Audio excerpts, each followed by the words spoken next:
हमारा जो टॉपिक था मैंने बताया था आईटी गैजेट्स से रिलेटेड था। कंप्यूटर में जो छोटे छोटे गैजेट्स आ रहे हैं, बहुत सारे आजकल ऐप्स और एप्लीकेशंस भी आ रहे हैं, जो कि चैप्टर 1 में ये सारी चीज़ें दी हूँ। मैंने अपने तरफ से कोई भी टॉपिक नहीं रखा है इस पूरे सिलेबस में कि मैं अपने तरफ से कोई चीज़ एक्स्ट्रा डाल दूँ पढ़ाने के लिए।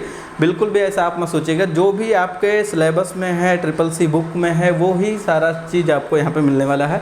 देखिए, सबसे पहले बात करते हैं स्मार्ट वॉच की। आजकल ये बहुत ही कॉमन सा चीज़ हो चुका है। स्मार्ट वॉच 1000 रुपये से लेके आपको कई सारे रेंज में मिलने वाले हैं, मिल भी जाते हैं। और स्मार्ट वॉच क्या है, लिखा है स्मार्ट वॉच एक ऐप और सभी तरह के डिजिटल मीडिया को चला सकती है। यानी जितने भी डिजिटल मीडिया में ऐप्स वगैरह होते हैं ना, व्हाट्सएप, इंस्टाग्राम, ये सारे सब कुछ आजकल इंस्टाग्राम से भी ये जो है आपका स्मार्ट वॉच है ना, इस तरीके से मैनेज कर सकते हैं। इससे आप वीडियो कॉलिंग कर सकते हैं, ऑडियो कॉलिंग कर सकते हैं, बातचीत कर सकते हैं।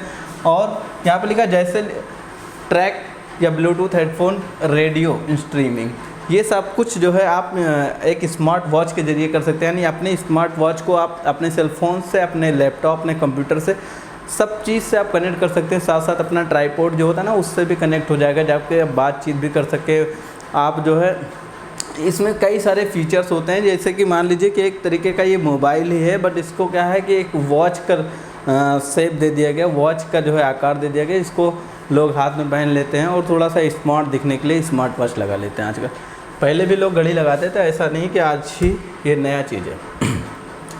अब देखिए, गूगल ग्लास नया चीज़ आ गया। गूगल ग्लास क्या है? गूगल ग्लास भी कुछ लोग ने देखा होगा एज ए, मतलब जो है मॉल वगैरह में जब गेमिंग वगैरह लोग करते हैं, वहाँ पे देखा होगा आपने, या फिर किसी मूवी वगैरह में देखा, लिखा गूगल ग्लास एक पहनने योग्य ध्वनि नियंत्रित एंड्रॉयड डिवाइस है। ये एक एंड्रॉयड डिवाइस है। आप ये जो चश्मा देख रहे हैं ना, ये गूगल का एक तरीके का डिवाइस है।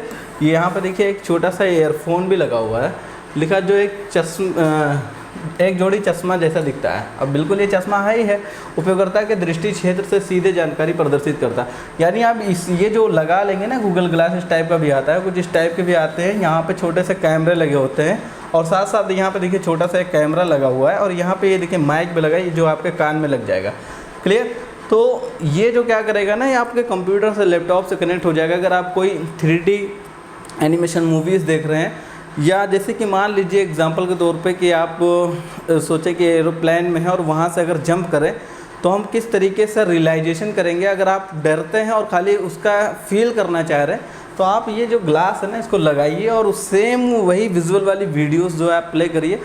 आप यकीन नहीं करेंगे, आप गूगल ग्लास से डर जाएंगे। ऐसा लगेगा कि मैं जो है रियल में वहाँ पे प्लेन से मैं जंप कर रहा हूँ और मैं रास्ते में हवा में लटका हूँ, और या फिर नीचे की तरफ मैं बहुत तेज़ी से आ रहा हूँ। एकदम सेम फील करेंगे।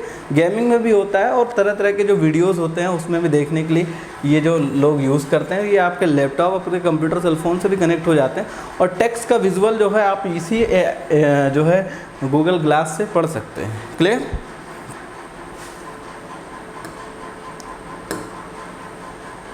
देखिए, PDA क्या होता है? पर्सनल डिजिटल असिस्टेंट होता है। पर्सनल डिजिटल असिस्टेंट आप इस तरीके से मान लीजिए कि जो पहले के ज़माने में देखते थे आप लोग, फ़ोन एक तरीके का होता था, इसको हम लोग PDA बोलते हैं, पर्सनल डिजिटल असिस्टेंट। जैसे आज के ज़माने में, पहले के ज़माने में जो असिस्टेंट होता था वो एक डायरी होती थी हर लोग के जेब में। आपने अपने जो है दादाजी के या अपने पापा जी के को देखा होगा, जो थोड़ा ओल्ड हैं। ऐसा नहीं कि आज के दौर वाले तो बिल्कुल भी नहीं होंगे। जो पुराने ख्यालात के लोग, पुराने लोग थे, जब फ़ोन उतने अच्छे नहीं होते थे, केवल बस नया नया फ़ोन निकला था, उस समय हर किसी के जेब में एक डायरी और एक पेन ज़रूर लेके लोग चलते थे। यानी उसमें लोगों का कॉन्टेक्ट नंबर और तरह तरह के जो हिसाब किताब होते थे ना, वो सारे चीज़ जो एक डायरी में लिखते थे। अब उसी डायरी को एक डिजिटल डायरी के रूप में बना दिया, जिसका नाम रख दिया PDA, मतलब पर्सनल डिजिटल असिस्टेंट बना दिया गया। इसको हैंडल कंप्यूटर भी बोल सकते हैं हम लोग, ठीक है। इसको PDA, इसको शॉर्ट फॉर्म में पर्सनल डिजिटल असिस्टेंट बोल सकते हैं। तो एक तरीके से आज के ज़माने में जो इसको भी लेने की आपको ज़रूरत नहीं है। आपका जो ये सेलफ़ोन है, एक तरीके से यही सेलफ़ोन ही आपका PDA है, क्योंकि इसी सेलफ़ोन में हम तमाम तरह के डेटा को स्टोर करके रखते हैं पहले से। यही हमारा जो है, अगर हमारे बाद कोई मेरा जो असिस्टेंट है जो सब कुछ बता सकता है, वो ये फ़ोन ही है, बाकी और कुछ भी नहीं है। बाकी लोग आजकल असिस्टेंट लेके भी घूमते हैं, वो अलग चीज़ है, लेकिन उनका जो मेन पर्सनल असिस्टेंट है वो उनका फ़ोन ही होता है। तो एक तरीके का ये भी PDA है। और एक जो स्पेशल PDA है आप ख़रीदेंगे तो इसमें आप अपना कॉन्टैक्ट डिटेल, कुछ भी किसी का हिसाब किताब, ये PDA में आप बाकायदा स्टोर कर सकते हैं। इसके साथ एक टच पेन भी होता है जो टच के तरीके से चला सकते हैं। लेकिन अब ये सब कोई रखता नहीं है, क्योंकि अब सेलफ़ोन आ गया ना, तो सेलफ़ोन ने सारे लोग की छुट्टी कर दी। अब देखिए यहाँ पे ड्रोन कैमरा, ये सब जो मैं बात कर रहा हूँ ये सब कोई नई चीज़ नहीं है, लेकिन आपको जानना ज़रूरी है, क्योंकि ये सब कंप्यूटर से CCC से रिलेटेड चीज़ें हैं, सब पूछ भी सकता है, क्वेश्चन में भी आते हैं। देखा, ड्रोन एक छोटे विमान या जहाज़ के समान होता है, नहीं जहाज़ के तरीके दिखने में लगता है, ऐसे लगता है कि कोई प्लेन उड़ रहा है, विमान उड़ रहा है, और उसके नीचे कैमरा लगा होता है, जिससे कैमरे guided missile global positioning system यानी GPS इसके अंदर लगा होता है। आप इससे लोकेशन भी ट्रैक कर सकते हैं कि ये हमारा जो कैमरा है कहाँ पे जा रहा है, इस टाइम कहाँ पे है। आप लंबे दूरी के लिए भी अलग अलग तरीके के ये जो है आपका ड्रोन कैमरा आता है, जहाँ पे यहाँ पे कैमरा लगे होते हैं, कुछ नीचे भी कैमरे लगे होते हैं, और साथ में ये जो मोबाइल का एक्सटेंड होता है, और यहाँ पे मोबाइल लगा के इसको यहाँ से कंट्रोलिंग की जा सकती है, इसको अपने हिसाब से चलाया जाता है। और इसी ड्रोन कैमरे ने ना 2 लोग की जो है नौकरियाँ छीन ली। एक तो ये कैमरामैन साहब की, और ये दूसरा कैमरा, इन दोनों लोग की जॉब जो है ये ड्रोन कैमरा ने छीन लिया। अब क्योंकि टेक्नोलॉजी क्या ऐसी चीज़ है कि अगर आप वक्त के साथ नहीं बदलेंगे ना, तो वक्त आपको ही बदल देगा। तो जैसे जैसे टेक्नोलॉजी बढ़ती जा रही है, आप टेक्नोलॉजी के बारे में जानिए, पढ़ने की भी कोशिश करें।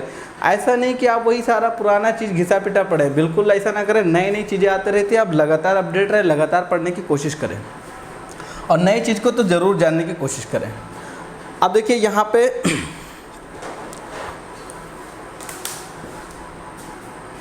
लिखा पेन विद कैमरा। अब यहाँ पे देखिए, आप इस तरीके के एक पेन दिख रहे हैं, यहाँ पे इस पेन में यहाँ पे एक कैमरा लगा हुआ है, क्लियर।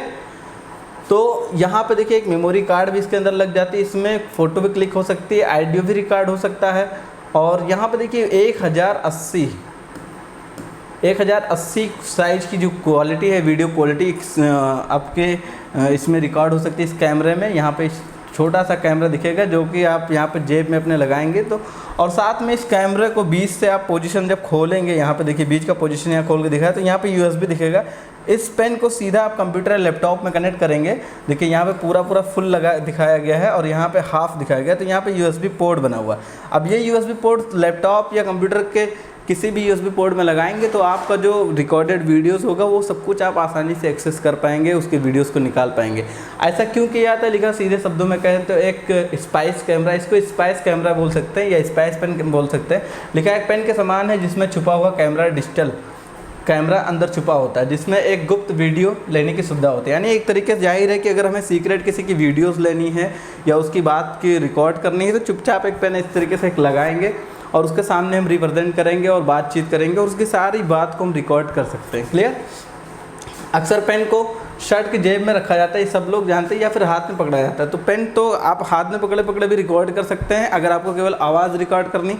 लेकिन अगर आपको प्रॉपर रिकॉर्ड करना है तो या तो किसी जगह पे आप सटीक से रख दीजिए, या फिर जो है आप जो है कैमरे में अपने जेब के पॉकेट पे लगा लीजिए और उसको ऑन कर दीजिए। उसके अंदर छोटा सा पीछे स्विच होता है, यहाँ पे छोटा सा पीछे से बैक साइड में स्विच होता है, स्विच को ऑन करेंगे आपका कैमरा रिकॉर्डिंग चालू रहेगा। और यहाँ पे देखिए मेमोरी कार्ड भी अलग से होते हैं कि आप एक्सटर्नल मेमोरी कार्ड भी लगा सकते हैं, 64 GB 16 GB जितना भी आपको लगाना है, जिस हिसाब से आपकी रिकॉर्डिंग करनी है उस हिसाब से आप मेमोरी कार्ड भी लगा सकते हैं, ठीक है। तो पेन के साथ भी कैमरे आ रहे हैं, क्लियर। इसको स्पाइस कैमरा बोलते हैं। जितने भी हिडन कैमरे होते हैं, छोटे कैमरे होते हैं, स्क्रू के अंदर लग जाते हैं, बल्ब के अंदर लग जाते हैं, टेबल में इसे चिपकाने वाले कैमरे आते हैं, तरह तरह के कैमरे आते हैं। तो इसको थोड़ा सतर्क रहे, कहीं भी जाए तो कैमरा वगैरह का तो ध्यान रखें। अब कैमरा चेक करने के लिए एक छोटा सा सिस्टम है कि जब आप अपने मोबाइल फ़ोन का कैमरा ऑन करेंगे और कमरे की या फिर जिस रूम में उसको लगाया जाए, अगर उसको डिटेक्ट करना है तो कैमरा का मोबाइल ऑन करिए और सारा लाइट वगैरह बंद करके जब आप अपने कैमरे को मूव करेंगे, अगर कैमरा के सामने जल रहा है तो वो रेड कलर के इंडिकेशन देगा,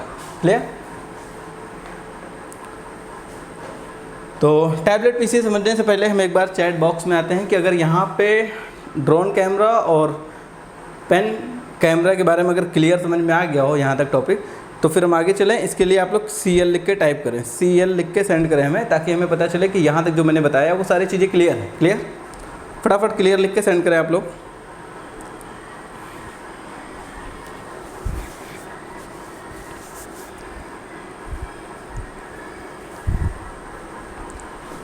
क्लियर सभी लोग सेंड करें, क्लियर लिख के, CL लिख के, या फिर CL लिख दें या फिर क्लियर लिख दें। तो गोविंद भी प्रेजेंट है, कपिल भी प्रेजेंट है, OF2 गेमर भी प्रेजेंट है, मोहम्मद अवैस रज़ा भी प्रेजेंट है, वेरी गुड। CL आप लोग CL लिख के सेंड करें, CL मीन्स क्लियर। चलिए CL मोहम्मद जाहिद का आ चुका है, वेरी गुड। क्लियर हो गया है तो हम आगे की तरफ टॉपिक अपना लेंगे। पारुल का भी CL आ गया है, वेरी गुड। सभी लोग अपना CL लिख के सेंड करें। आप लोग ज़्यादा टाइम बिल्कुल भी वेस्ट ना करें, टाइम ज़्यादा लगाने की कोशिश भी ना करें, क्योंकि ये क्लास जो है अपने निर्धारित टाइम से स्टार्ट होगा और अपने ही निर्धारित टाइम से क्लोज़ होगा। इसमें कोई दो राय नहीं होने वाली। आप क्लास करें ना करें उससे कोई फ़र्क नहीं पड़ने वाला मुझे। मैं अपना क्लास अपने टाइम से ही स्टार्ट करूँगा और टाइम से ही क्लोज़ करूँगा। Pradeep Verma, clear sir. और साथ साथ आप लोग नोट्स भी बनाते चलें, स्क्रीनशॉट्स भी कर लिया करें।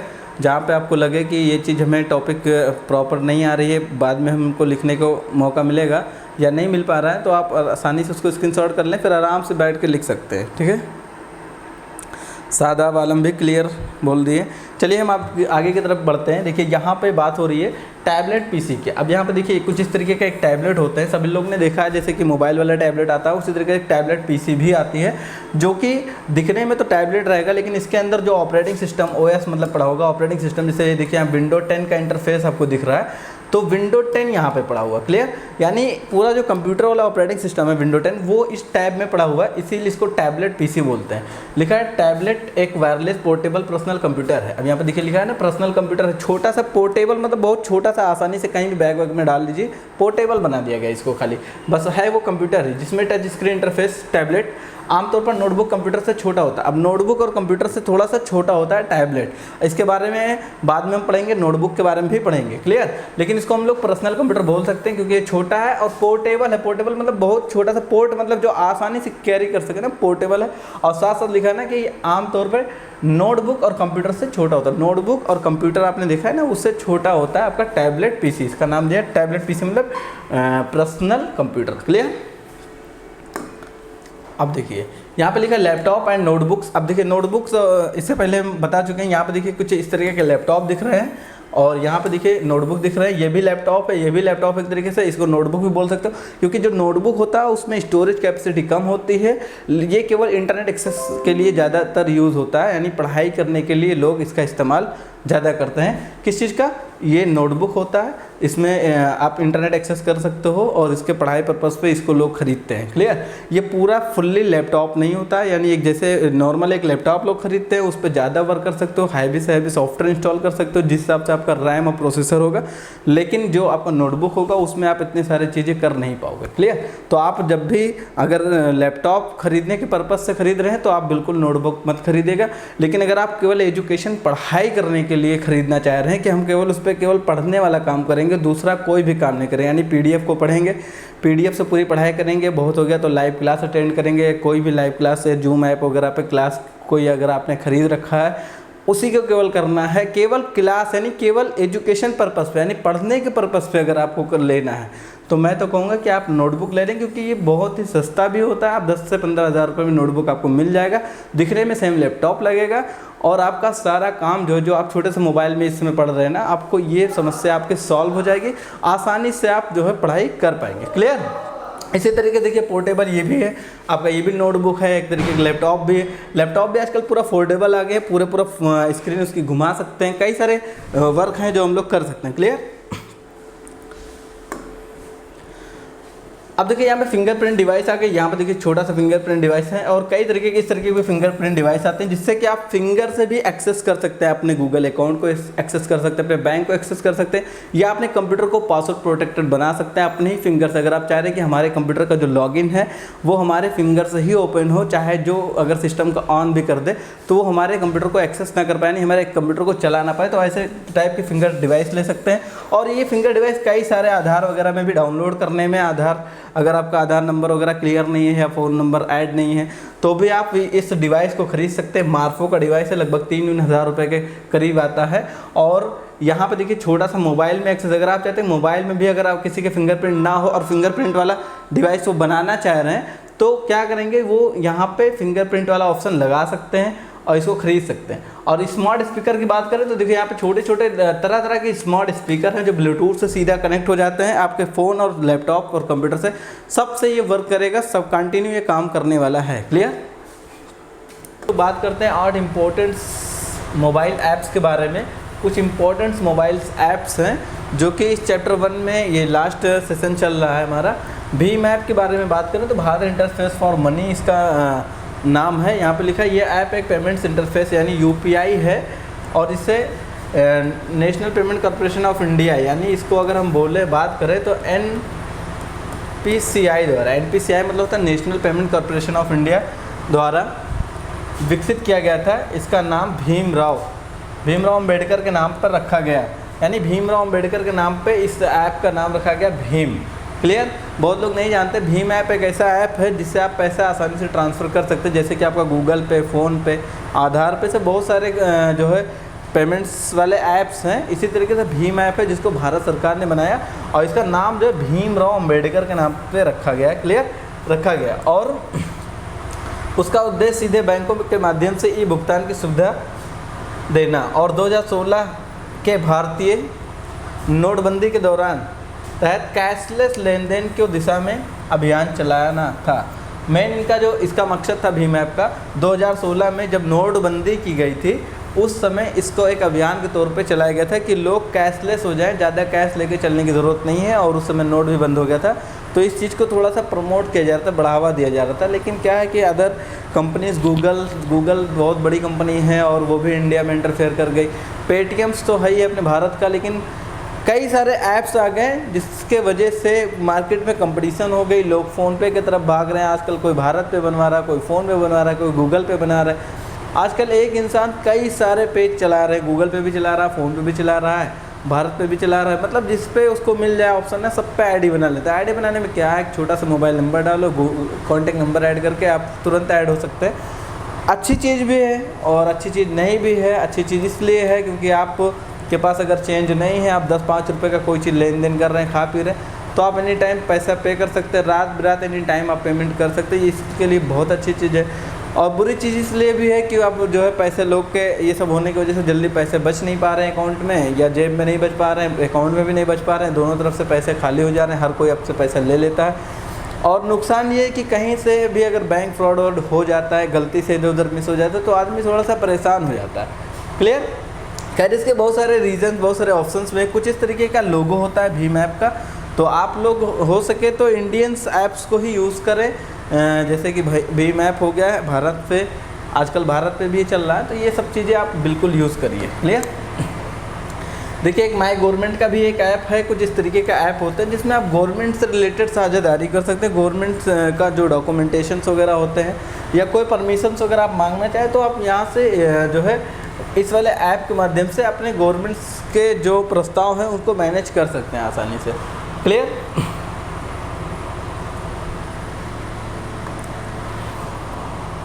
अब देखिए एक यहाँ पे नया ऐप आ गया IRCTC।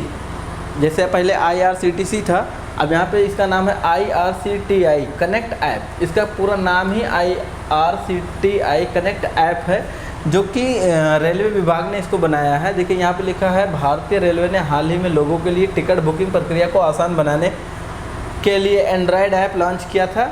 IRCTC ऐप की मदद से कोई भी उपयोगकर्ता ट्रेन टिकट की खोज कर सकता और बुक भी कर सकता है, यानी टिकट को खोज कर सकते हो, बुक कर सकते हो, अपना कोच चेक कर सकते हो। कई सारे इसके फीचर्स हैं, कुछ इस तरीके का इसका लोगो होता है जब इसको इंस्टॉल करेंगे। और सबसे खास बात है कि इस ऐप में आप खुद से रजिस्टर कर सकते हो अपना मोबाइल नंबर और अपने एक छोटी सी आईडी इसमें बना लेंगे, जिससे कि आप खुद घर बैठे के अपने फ़ोन से अपना एक टिकट पर्सनली बुक कर सकते हैं। पर्सनली 6 टिकट बुक कर सकते हैं। अगर आप आईडी बना लिए तो एक दिन में 6 टिकट बुक हो सकता है आसानी से। क्लियर?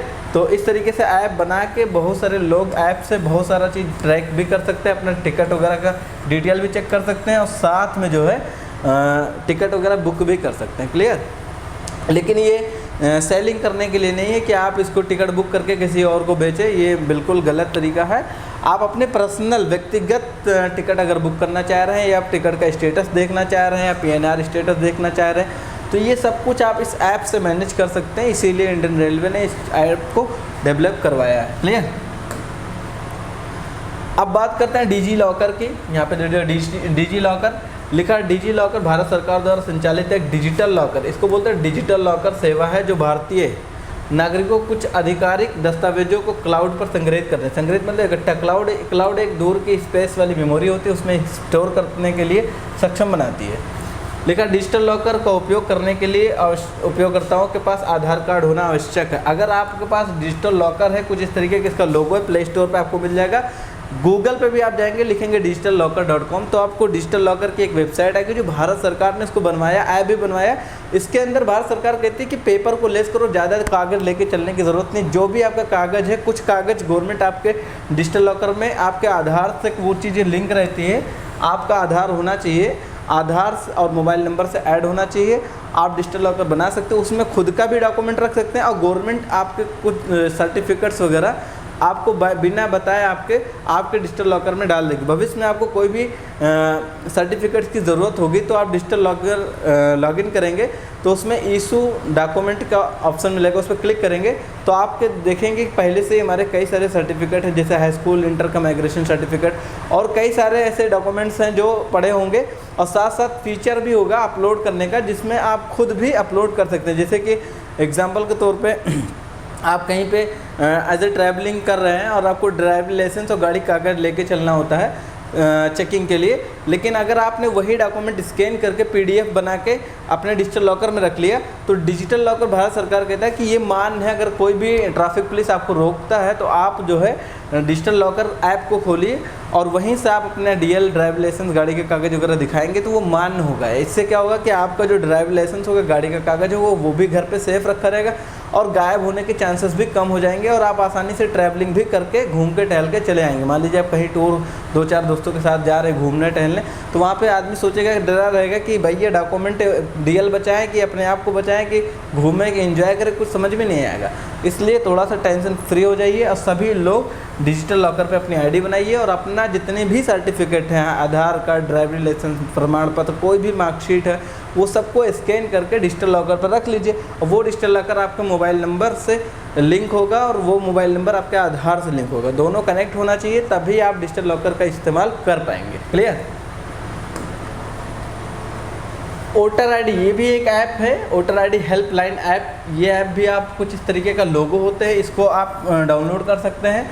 इससे आप जो है इसको काहे के लिए बनाया गया कि जो भी आजकल चुनाव हो रहे हैं, मतदान हो रहे हैं, उसका तुरंत विवरण आप देख सकते हैं, कहाँ पे कितनी वोटिंग हुई है। खैर आजकल तो न्यूज़ वाले पहले से ही ढूंढ ढांड के ला के हमको बताते रहते हैं, लेकिन आप अपने जो है सारे चीज़ को यहीं से मैनेज कर सकते हैं वोटर वाले वोटर हेल्पलाइन ऐप के माध्यम से। इस ऐप में सब कुछ डिटेल बताइए, कौन से चुनाव किस चरण में कहाँ होने वाला, किस जगह पे हो रहा है, कहाँ पे इस टाइम कितना वोट पड़ चुके, कितनी काउंटिंग हो चुकी है, सब कुछ इसी ऐप के अंदर मैनेज करके दे दिया है। ये भी गवर्नमेंट द्वारा बनाया हुआ एक ऐप है जो कि निर्वाचन विभाग ने बनाया है। और देख लेते हैं यहाँ पे GARV नाम का एक ऐप होता है जो ग्रामीण विद्युतीकरण के लिए इस ऐप को डाउनलोड कर सकते हैं, जहाँ पे आप अपने ग्रामीण क्षेत्र में अगर रह रहे हैं तो अपने बिजली बिल को मैनेज कर सकते हैं, देख सकते हैं। बिजली बिल का अकाउंट नंबर डालेंगे तो आपका पूरा स्टेटस आएगा कि आपका बिल कितना बकाया है, क्या चीज़, सारी इन्फॉर्मेशन आपको वहीं से आप अपने कनेक्शन को डिस्कनेक्ट करना चाहते हैं या कोई भी किसी तरीके कोई समस्या शिकायत है, वो सब कुछ आप वहीं से मैनेज कर सकते हैं GARV ऐप के माध्यम से। क्लियर? M-पासपोर्ट सेवा भी एक ऐप है जहाँ पे आप अपने पासपोर्ट को अप्लाई कर सकते हैं, पासपोर्ट का स्टेटस चेक कर सकते हैं, पासपोर्ट का रिन्यू कर सकते हैं और तरह तरह के जितने भी पासपोर्ट से रिलेटेड काम होते हैं वो सब कुछ अपॉइंटमेंट से लेके अपॉइंटमेंट भी आप बुक कर सकते हैं। और जो है ये ऐप ना काफ़ी काम का ऐप है जो इस समय इंडिया के अंदर बहुत ज़्यादा यूज़ हो रहा है। इसको बोलते हैं M-पासपोर्ट। ये भी एक इम्पोर्टेंट ऐप के कैटेगरी में आता है। लास्ट है ऑनलाइन RTI, इसका मतलब राइट इन्फॉर्मेशन एक्ट अलाउंस, ये इसका फुल फॉर्म है। और ये जो है इस वेबसाइट पे www.onlinerti.com आपके RTI एप्लीकेशन को फाइल करने के लिए एक ऑनलाइन सेवा है। यहाँ पे लिखा सूचना अधिकार अधिनियम किसी भी भारतीय नागरिक को सरकार से जानकारी प्राप्त करने की अनुमति देता है। RTI अधिनियम सभी 28 राज्यों और 8 केंद्र शासित प्रदेशों के लिए लागू होता है, यानी पूरे इंडिया में जितने 28 राज्य हैं और 8 राज्य ऐसे हैं जो केंद्र शासित प्रदेश हैं, सब जगह पे ये वेबसाइट काम करती है और वहाँ पे आप गवर्नमेंट से रिलेटेड कोई भी जानकारी प्राप्त कर सकते हैं या कोई अपनी जानकारी को गवर्नमेंट तक साझा कर सकते हैं, बातचीत कर सकते हैं, यानी अपनी जानकारी को पहुँचा सकते हैं गवर्नमेंट तक। क्लियर? अब जो हमारा नेक्स्ट क्लास होने वाला है, लास्ट क्लास होने वाला है ट्रिपल सी का, मतलब चैप्टर 1 का लास्ट क्लास है, उसके बाद हम चैप्टर 2 पे आ जाएंगे। तो इनपुट एंड आउटपुट डिवाइस ये चीज़ बचा है, ये काफ़ी इंपॉर्टेंट टॉपिक है, आप इसको ज़रूर कल की क्लास बिल्कुल मिस मत करिएगा, क्योंकि मैं कंप्लीट डिटेल में आपको पढ़ाने वाला हूँ कि कौन कौन सा इनपुट डिवाइस कहाँ कहाँ कैसे कैसे इस्तेमाल होते हैं, क्यों इनपुट डिवाइस में, क्यों आउटपुट डिवाइस में, कौन सा इनपुट डिवाइस कहाँ काम करता है, ये सब कुछ आपको कल मैं नेक्स्ट क्लास में बताने वाला हूँ। तो प्लीज़ आप क्लास को बिल्कुल मत मिस करिएगा। और अगर आपको ये क्लास परफेक्ट लगा हो, ये वीडियो अच्छी लगी हो, तो कम से कम इसको लाइक कर दें और शेयर कर दें, और जो है इसको सब्सक्राइब कर लें अगर आप नए हैं तो। और अगर आप हमारे फेसबुक पेज पे हैं तो प्लीज़ वहाँ पे फॉलो कर लें। Thank you.